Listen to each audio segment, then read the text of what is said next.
মেদিনীপুর জেলার রামনগর বিধানসভা কেন্দ্রে ফের দলীয় পতাকা ছিঁড়ে ফেলার অভিযোগ শাসক দলের বিরুদ্ধে। এই বিষয়ে 17 ফেব্রুয়ারি বিজেপির পক্ষ থেকে রামনগর থানায় লিখিত অভিযোগ জানানো হয়।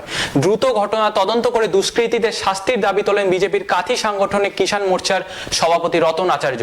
পূর্ব মেদিনীপুর জেলার কাঁথি সাংগঠনিক জেলার রামনগর বিধানসভা কেন্দ্রে ফের দলীয় পতাকা ছিঁড়ে ফেলার অভিযোগ শাসক দল তৃণমূলের বিরুদ্ধে। পূর্ব নির্ধারিত কর্মসূচি অনুযায়ী গত 10 ফেব্রুয়ারি পূর্ব মেদিনীপুর জেলার রামনগর থানার বালকবার বাজার এলাকায় বিজেপির দলীয় পতাকা লাগানো হয়েছিল। 15 ফেব্রুয়ারি তৃণমূলের দুষ্কৃতীরা বিজেপির কিছু দলীয় পতাকাগুলি ছিঁড়ে খালে দেয় এবং কিছু পতাকা পুড়িয়ে বলে অভিযোগ বিজেপির। সামনে রয়েছে লোকসভা নির্বাচন, তার আগে এই ঘটনা এলাকায় রাজনৈতিক উত্তেজনা তৈরি করতে পারে, এমনটাই অভিযোগ বিজেপির। 17 ফেব্রুয়ারি বিজেপির পক্ষ থেকে রামনগর থানায় লিখিত অভিযোগ জানানো হয়। দ্রুত ঘটনার তদন্ত করে দুষ্কৃতীদের দৃষ্টান্তমূলক শাস্তির দাবি তোলেন বিজেপির কাঁথি সাংগঠনিক জেলার কিষাণ মোর্চার সভাপতি রতন আচার্য।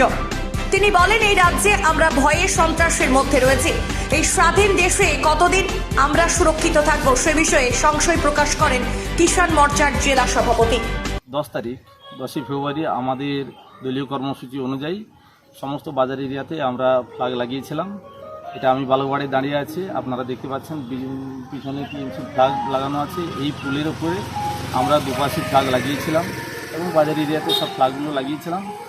15 তারিখ দেখি সন্ধ্যায় রাতে কেউ এগুলোকে সব ছেড়ে ভেঙে এগুলো সব দেখা যাচ্ছে ভাঙা অংশ, এগুলো সব থেকেছি, সব ফেলে দিয়েছে, খালের নিচে ফেলে দিয়েছে, কিছু বিলে পড়ে আছে আর কিছু পুড়িয়ে দিয়েছে।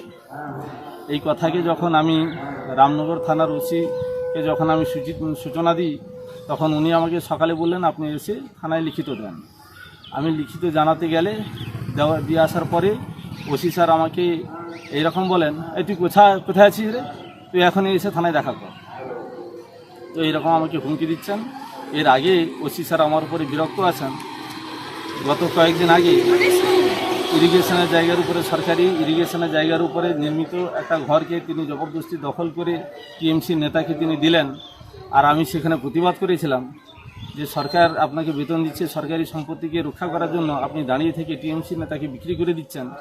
এর প্রতিবাদে আমি কিন্তু আইনত রাস্তা নেব এবং আমি হাইকোর্টে একটা রিট পিটিশন করেছিলাম। সেই থেকে আমাদের মণ্ডল সভাপতিকে বারে বারে বলছেন, রতনদা যে কাজগুলো করছেন সেগুলো ভালো হবে না এবং আগামী দিনে তাকে অনেক দুঃখ পেতে হবে, এরকম হুমকি দিচ্ছিলেন। আজকে এইরকম ভাষা আমাকে রাখছে, এই তুই কোথায় আছিস রে, এখন এসে থানায় দেখা কর। তো এই রাজ্যে এই মুহূর্তে আমরা কি করব, খুব ভয়ে আছি,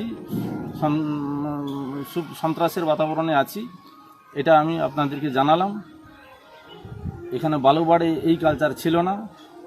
এখন এইভাবে আমরা কতদিন স্বতন্ত্র দেশে আমরা থাকতে পারবো সে নিয়ে আমাদের খুব সংশয় আছে, আমরা খুব ভয়ে ভিতরে আছি।